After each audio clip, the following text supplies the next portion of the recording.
Like what?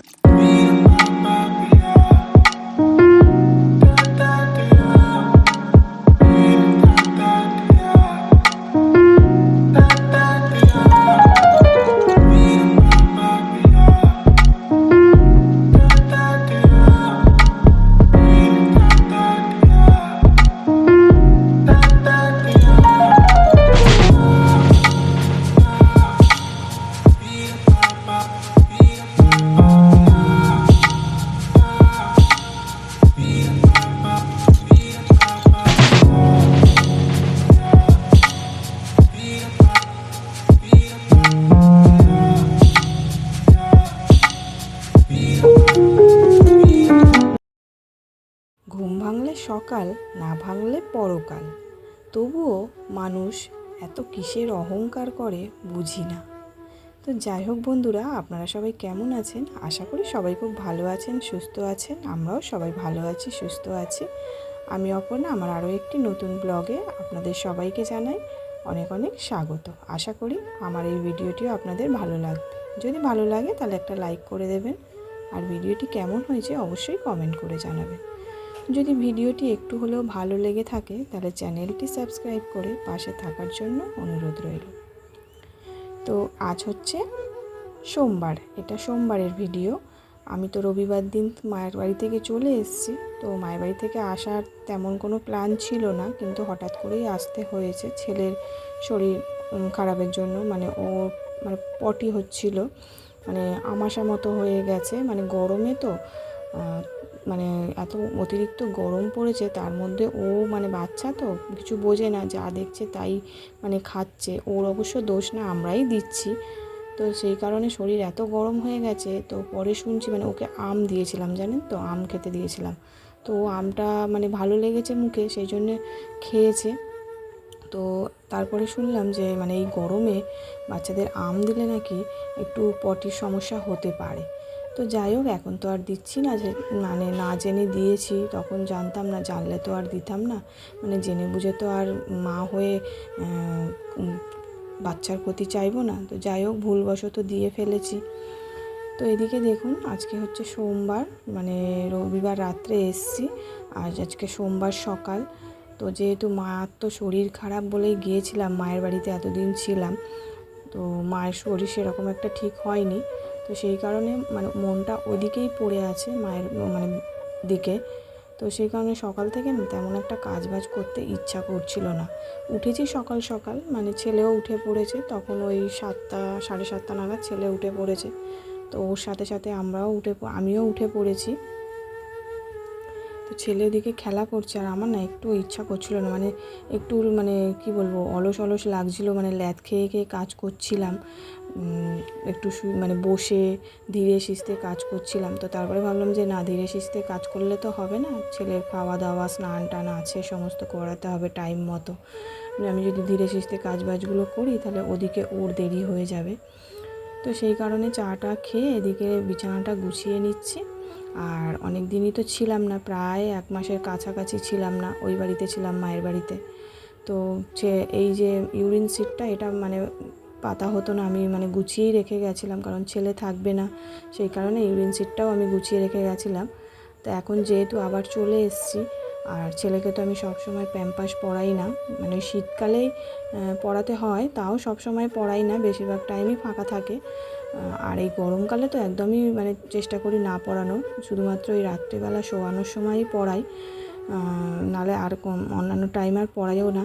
কারণ রাত্রিবেলা শোয়ার টাইমে পরাতে হয় এই কারণেই, কারণ যদি হিসু করে তখন আবার ঘুম, সারাদিন খাটাখাটনি করার পর তো রাত্রেবেলা না ঘুমালে আর কোনো হুঁশ থাকে না। আর ছেলে যদি এদিকে হিসু করে শুয়ে থাকে তখন আবার ঠান্ডা লেগে যাওয়ার ভয়, বারবার তো উঠে উঠে দেখাটা সম্ভব না। তো সেই কারণেই রাত্রেবেলাটা পরানো হয়। আর আজকে এত পরিমাণে গরম হচ্ছে কি বলবো। আসলে আমার মনে হয় যে ওখানে ছিলাম তো, ওখানের কী বলবো, চারিদিকে গাছপালা আমাদের বাড়িতে ছিল, ওই বাড়িতে দাদা লাগিয়েছে কোথায় আম গাছ, পেয়ারা গাছ, তারপর একটা বড় কাঁঠাল গাছ আছে। সেই সমস্ত হাওয়া টাওয়া। আর তারপরে আমাদের তো নিচের ঘরে থাকতাম, নিচের ঘরটা না, উপরে যেহেতু ঘর আছে বলে, উপরের ঘরটা কিন্তু গরম, আর উপরে ঘর আছে বলে নিচের ঘরটা না অনেকটাই ঠান্ডা, তেমন একটা গরম বোঝা যেত না, হাওয়া হতো গাছপালার। সেই কারণে গরমটা বুঝতে পারতাম না। আর আমাদের এই শ্বশুরবাড়িতে তেমন কোনো গাছপালা নেই, আর আমাদের শ্বশুরবাড়িটা পুরো এর মধ্যে তো মানে ঘেরার মধ্যে, তো হাওয়া বাতাস তেমন একটা ঢোকে না। তো সেই কারণে এত পরিমাণে, আর অ্যাসবেস্টারের ঘর, এত পরিমাণে গরম হচ্ছে না, মানে অস্বস্তি লাগছে। ছেলে তো সকালবেলা উঠে ওকে দুধ খাইয়েছি, ফর্মুলা মিল্ক খেয়েছে। তো এখন অনেকটাই বেলা হয়ে গেছে, তো ওকে চিড়ে সিদ্ধ করে খাওয়াবো, কারণ যেহেতু ওর পটি হচ্ছে। তো অনেকের মুখেই শুনি যে চিড়ে সিদ্ধ করে খাওয়ালে নাকি পটি মানে অনেকটা ঠিক হয়, মানে পটিটা শক্ত হয়। কারণ ও তো আমার মতো হয়েছে, পাতলা পাতলা পটি করছে। এমনিতে ডাক্তার দেখিয়ে নিয়েছি, মানে রবিবার দিন ওখান থেকে এসেই সঙ্গে সঙ্গে ডাক্তারখানায় গেছি, কারণ রবিবার দিন রাত্রে ডাক্তার বসে। তো ডাক্তার দেখিয়ে নিয়েছি, এখন একটু কম আছে। আর এদিকে দেখুন ওর জন্য চিড়ে সিদ্ধ করে নিয়েছি, আর ওর মধ্যে একটু মিছরি আর একটু সামান্য লবণ দিয়েছি, কারণ উনি তো আবার মিষ্টি না হলে খাবেন না। যাই হোক, আর ওদিকে আমার জন্যও আমি চিড়ে নিয়ে নিয়েছি, চিড়ের টক দই দিয়ে, টক দই বাতাসা সামান্য একটু বিট লবণ দিয়ে না খেতে খুব ভালো লাগে, জানেন তো। তো সেই কারণে ওকেও খাওয়াবো আর আমিও খেয়ে নেবো। তো যাই হোক, ওদিকে খাওয়া দাওয়া কমপ্লিট হয়ে গেছে। আর এদিকে ঘর দুয়ারের অবস্থা দেখুন না, যেহেতু ঘর মানে বাড়িতে ছিলাম না, তো মানে সমস্ত কিছু অগোছালো হয়ে আছে।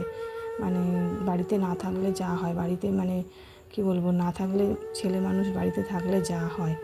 তো যাই হোক, ওদিকে ঘর দুয়ার তো আস্তে আস্তে গুছিয়ে নেব এখন। মানে একদিনে তো সমস্ত কিছু করা সম্ভব নয়, কারণ ছেলেকে সামলাতে হবে, ছেলেরও শরীরটা খারাপ, ও ঘ্যান ঘ্যান করছে, কান্নাকাটি করছে। তো যাই হোক, ওদিকে রান্নাবান্না মা কমপ্লিট করে নিয়েছে। আজকে তেমন কিছুই রান্না হয়নি, ভাত করেছে আর সজনে ডাঁটা দিয়ে ডাল করেছে, আর আলু পোস্ত ভাজা আর বেগুন ভাজা। মা করে দিয়ে গেছে কাজে, কারখানায় গেছে। আর আমি এদিকে ছেলেকে ঘুম পাড়িয়ে দিয়েছি, কারণ ও তো অনেক সকাল সকাল এখন ওঠে। এইটা না ওই বাড়িতে গিয়েই অভ্যাসটা ওর হয়েছে, কারণ সকাল সকাল আমরা উঠে পড়তাম, তো ও কাউকে দেখতো না বলে ও উঠে পড়তো আর শুতো না। তো এখানে এসেও সেই একই অভ্যাস থেকে গেছে। তো অনেক সকালে উঠেছে বলে ওকে একটু ঘুম পাড়িয়ে দিয়েছি, তো ও এখন ঘুমাচ্ছে। আর আমি এদিকে দেখুন ঘর দুয়ারগুলো পরিষ্কার পরিচ্ছন্ন করে নিচ্ছি, কারণ ঘর দুয়ারগুলো অনেকটাই মানে কি বলবো অগোছালো হয়ে আছে। মানে মানে আমার তো নিজেরই ভালো লাগছে না দেখে, ঘর দুয়ারগুলো এতটাই অগোছালো হয়ে আছে। তো যাই হোক, এখন এসছি যখন, এখন ধীরে সুস্থে আস্তে আস্তে করে সমস্ত কিছু আবার পরিপাটি করে গুছিয়ে নেব। মানে বাড়িতে না থাকলে যে ঘরদুয়ারের অবস্থা কি হয় কি বলবো, মনে হয় যেন এর থেকে বাড়ি থেকে না যাওয়াটাই ভালো। কারণ এসে এত পরিমাণে মানে কি বলবো কাজ পরিষ্কার পরিচ্ছন্ন করতে হয়, নিজেই হাঁপিয়ে উঠি। তো এইখানে দেখুন, এই যে বসার জায়গাটা, এখানে ওই একটা পাতা ছিল, সেটাকে একটু পরিষ্কার করে নিলাম। আর এইখানে কাঠের তলায় এই যে মানে এই চৌকিটার তলায় না অনেক বাসনপত্র ঢোকানো আছে, তো সেগুলো অনেকটাই অগোছালো হয়ে গেছে। কারণ এই পুজো টুজোতে বের করতে হয়, কোনো অনুষ্ঠান হলে আশেপাশে মানে নিয়ে যায়, যেহেতু আছে বলে নিয়ে যায়, তো বার করা হয় বলে আবার মানে ঢোকাতে গেলে অনেকটা অসুবিধা হয়ে যায়, অগোছালো হয়ে গেছে। তো সেই কারণে সমস্ত জিনিসগুলো নিচের দিকে পড়ে যাচ্ছে, তো সেইগুলোকেই আবার গুছিয়ে ঠিকঠাক করে রাখছি। তো এদিকে ওইগুলো ভিতরে ঢোকাতে গিয়ে দেখছি এই যে ছেলের এই চেয়ারটা, এটা আর রাখা যাচ্ছে না ঠিক মতো, বাইরে বেরিয়ে আসছে। বাইরে বেরিয়ে থাকলে তো মানে যখন তখন পড়ে যাওয়ার সম্ভাবনা থাকবে, হয়তো ছেলেই পায়ে আটকিয়ে পড়ে যাবে। তো সেই কারণে আরও মানে একটু ভিতর দিকে ঠেলে ঢুকিয়ে দিচ্ছি জিনিসগুলো দিয়ে। আর যে মানে ফাঁকা থাকলে না পরিষ্কার করতেও সুবিধা হয় নিচেটা, নাহলে ধুলো ময়লা জমে জমে না মানে পুরো নোংরা হয়ে যায়। তো সেই কারণে ওই নিচেটা ফাঁকা করছি, যাতে প্রতিদিন মানে ধুলো ময়লাগুলো পরিষ্কার করা যায়। তো যাই হোক, প্রচণ্ড পরিমাণে গরম হচ্ছে, মানে ঘেমে তো পুরো স্নান হয়ে গেছি। তো আর এই দিকে দেখুন, কালকে এসে আর এইগুলো গোছানো হয়নি, কারণ এসেই সঙ্গে সঙ্গে এগুলোকে এখানটা রেখে দিয়েই গেছিলাম ছেলেকে নিয়ে ডাক্তারখানায়। অনেকটাই দেরি হয়ে গেছে, কারণ হঠাৎ করেই ওর পাপাকে বলেছি, ও গেছে, ওর আস্তে আস্তে 6টা বেজে গেছে। আর আমাদের বাড়ি আসতে আসতে প্রায় 8টা সাড়ে 8টার মতো বেজে গেছে। এবার ডাক্তারবাবু হয়তো চলে যাবে, সেই জন্যে তাড়াহুড়ো করে এগুলো রেখে দিয়ে আর ওকে নিয়ে গেছিলাম ডাক্তারখানায়। তো সেগুলো সেই জন্যে আর এগুলো আর গোছানো হয়নি। তো পরে এগুলো আস্তে আস্তে গুছিয়ে নেব। ছেলের জামা কাপড়গুলোও আছে, সেগুলোও এখনও গোছানো হয়নি, তো গুছিয়ে নেব। আগে ঘর দুয়ারগুলো ঝাড় দিয়ে নিচ্ছি, ওগুলো ধীরে সুস্থে করা যাবে। ছেলে তো এখন ঘুমাচ্ছে।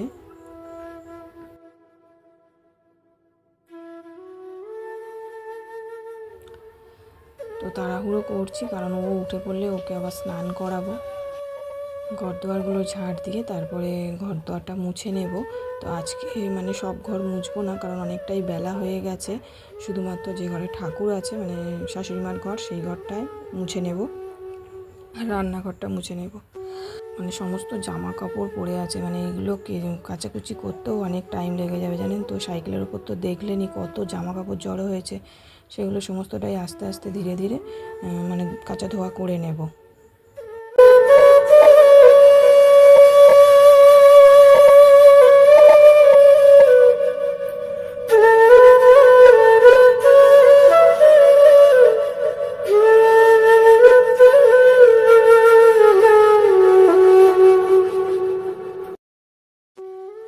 তো সমস্ত ঘর মানে ঘর দুয়ার তো ঝাড় দেওয়া হয়ে গেছে, আর এদিকে দেখুন ঘরটা মুছে নিচ্ছি। তো শুধু বললামই তো, শুধু ঠাকুর ঘরটা মুছবো। মানে এই শাশুড়ি মার ঘরেই তো ঠাকুর থাকে, আলাদা করে তো আর আমাদের ঠাকুর ঘর নেই, তো সেই কারণে শাশুড়ি মার ঘরেই ঠাকুরটা থাকে। তো এর আগে আমাদের ঘরে রাখা ছিল, তখন বিয়ের আগে মানে আমার বিয়ের আগে আমার ঘরেই রাখা ছিল ঠাকুরটা। তারপরে বিয়ের আগেই আবার ঠাকুরটাকে সরিয়ে নেওয়া হয়েছে শাশুড়ি মার ঘরে, তো ওখানেই থাকে। তো ওই ঘরটা মানে কোনো ঘর মুছি আর না মুছি, ওই ঘরটা মুছতেই হয় আমাকে, কারণ যেহেতু ঠাকুর ঘর থাকে, আর যেহেতু রান্নাঘরটাকে তো বলা হয় মানে দ্বিতীয় ঠাকুর ঘর, সেই কারণে রান্নাঘরটাও চেষ্টা করি প্রতিদিন মোছার, কারণ এখানে তো মা লক্ষ্মীর বাস। সেই কারণে এই ঘরটাকেও একটু পরিষ্কার পরিচ্ছন্ন করে রাখার চেষ্টা করি সবসময়। তো যাই হোক, ওদিকে ছেলে তো উঠে পড়েছে, আর ওকে স্নান করিয়ে দিয়েছি। ও এখন ওই ঘরে বসে টিভিতে কার্টুন দেখছে, আর আমি এদিকে তাড়াহুড়ো করছি, কারণ ওকে খাওয়াবো, অনেকটাই বেলা হয়ে গেছে ওকে খাওয়াবো। তো সেই কারণে ভাবলাম ওকে খাওয়াতে খাওয়াতে তো অনেকটা টাইম লেগে যায়, তো তাই কারণে ভাবলাম যে আগে স্নান টান করে নিই, স্নান টান করে তারপরে ওকে খাওয়াতে বসবো, কারণ ওর খাওয়াতে খাওয়াতে নাহলে অনেকটা বেলা হয়ে যাবে, আমারও স্নান করতে বেলা হয়ে যাবে। তো এদিকে স্নান টান করে এসেছি, এখন চুল টুল আঁচড়ে নিয়ে ফ্রেশ হয়ে তারপরে ওকে খাওয়াতে বসবো। চুলটা অনেকটাই ভিজে আছে জানেন তো, কিন্তু কিছু করার নেই, ওকে যেহেতু খাওয়াবো সেই কারণে চুলটা বেঁধে নিলাম। আর এই গরমের সময় না চুল ছেড়ে রাখতেও যেন বিরক্ত লাগে, ওই শোবার সময় একটু চুলটা ছেড়ে চুলটা শুকিয়ে নেব, নাহলে সারাক্ষণ এই চুল ছেড়ে রাখলে খুব বিরক্ত লাগে। আমার তো অস্বস্তি হয় ঘাড়ের কাছে চুল পড়ে থাকলে। তো যাই হোক বন্ধুরা, আজকের ভিডিওটা এখানেই শেষ করছি, আবার দেখা হবে নতুন আরেকটি ভিডিওর সাথে। সবাই ভালো থাকবেন, সুস্থ থাকবেন।